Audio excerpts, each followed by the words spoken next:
Taste with Sekar. இந்த வீடியோவில் சேப்பக்கிழங்கு கீரைன்னு சொல்லப்படுற பத்ராடா பொரியல் எப்படி பண்ணுறதுன்னு பார்க்க போகிறோம். இது ஒரு கொங்கனி ஸ்டைல் ப்ரிப்பரேஷன். எப்படி ப்ரிப்பேர் பண்ணுறதுன்னு இந்த வீடியோவில் பார்க்கலாம்.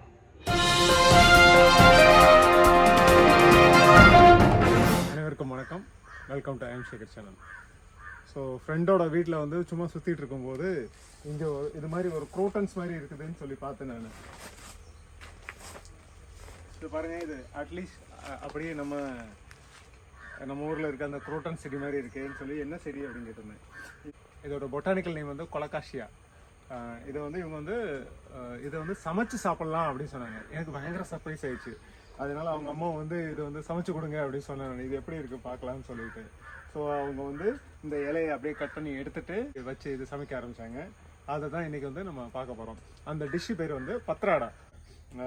இது வந்து கேரளா ஸ்டைல் கிடையாது, கொங்கனி ஸ்டைலு. மேங்களூர் அந்த சைடில் வந்து பார்த்திங்கன்னா வீட்டில் இது நிறைய வச்சுருக்குறாங்க. இதை வச்சு தான் அவங்க வந்து அந்த டிஷ்ஷை ப்ரிப்பேர் பண்ணுறாங்க. வாங்க அந்த டிஷ் எப்படி ப்ரிப்பேர் பண்ணுறாங்க, எப்படி இருக்குன்னு இன்றைக்கி பார்த்துடலாம்.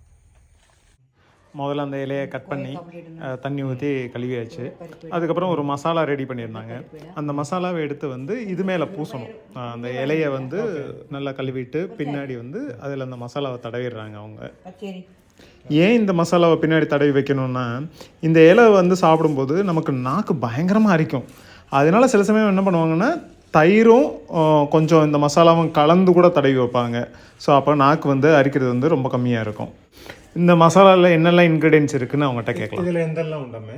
இது சிறுபயிறு, தேங்காய், மிளகு, காயம், ஓகே, அதெல்லாம் கடையுது. ஓகே. ஸோ அவங்க சொன்ன மாதிரி இதில் வந்து பாசிப்பருப்பு, தேங்காய், மிளகு, பெருங்காயம் இதெல்லாம் கலந்து மிக்சியில் போட்டு அடிச்சுக்கிறலாம். வேணும்னா கொஞ்சம் ஸ்பைசிக்கு வந்து மிளகா அது மாதிரி சேர்த்துக்கலாம். பட் மிளகு இருக்கிறதுனால அதுவே போதும். மசாலாவை பூரா அந்த இலையில் நல்லா தடவி முடிச்சதுக்கப்புறம் அதை அப்படியே சுருட்டணும். சுருட்டும் போது அந்த மசாலா வெளியில் வந்துடக்கூடாது. வெளியில் வந்துட்டு வேஸ்ட்டாக போகும். அதனால் வந்து அந்த மசாலா வெளியே வராத அளவுக்கு நல்லா கரெக்டாக பார்த்து அப்படியே சுட்டிக்கிற வேண்டியது. சுருட்டிட்டு வேணும்னா ஒரு சின்ன நூல் போட்டு கட்டிக்கலாம். பட் கட்டணும்னு மேண்டேட்ரி இல்லை. முடிச்சுட்டு கத்தி எடுத்து அதை குறுக்கு வாக்கில் வந்து சின்ன சின்ன பீசஸாக வந்து ரவுண்டாக நறுக்கி வச்சுக்கலாம். ஸோ இது மாதிரி கட் பண்ண பீசஸை தனியாக எடுத்து வச்சுக்கணும் ஒரு பாத்திரத்தில். அதுக்கப்புறம் ஸ்டவ் ஆன் பண்ணி குக்கரை வச்சிடணும். அதில் எண்ணெய் ஊற்றி கடுகு உளுந்தம் பருப்பு போட்டு தாளிக்கணும். உளுந்து நிறைய போட்டால் இந்த இலை வந்து கொஞ்சம் கரையிறதுக்கு சான்சஸ் இருக்குது அப்படின்னு சொன்னாங்க. அதனால் அளவாக உளுந்து போட்டு தாளிச்சிட வேண்டியது.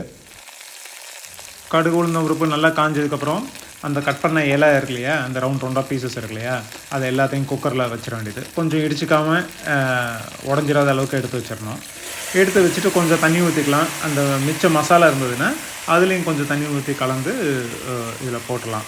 ஆனால் ரொம்பவும் தண்ணி ஊற்றணுன்னா இது கரையிறதுக்கு சான்சஸ் இருக்குது. அதனால அளவாக ஊற்றிக்கிறது பெஸ்ட்டு.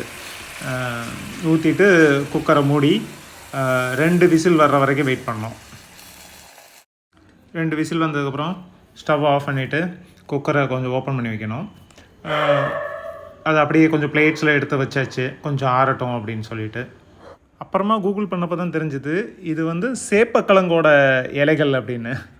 டேஸ்ட் பண்ணி பார்க்கலாம். வேணும்னா நம்ம கிரேவி வேணும்னா கொஞ்சம் போட்டுக்கலாம். அதில் நான் கொஞ்சம் கிரேவி போடுறேன். நான் கொஞ்சம் கிரேவி ஊற்றுறேன். நான் இதில் ஊற்றிட்டு டேஸ்ட் பண்ணலாம்.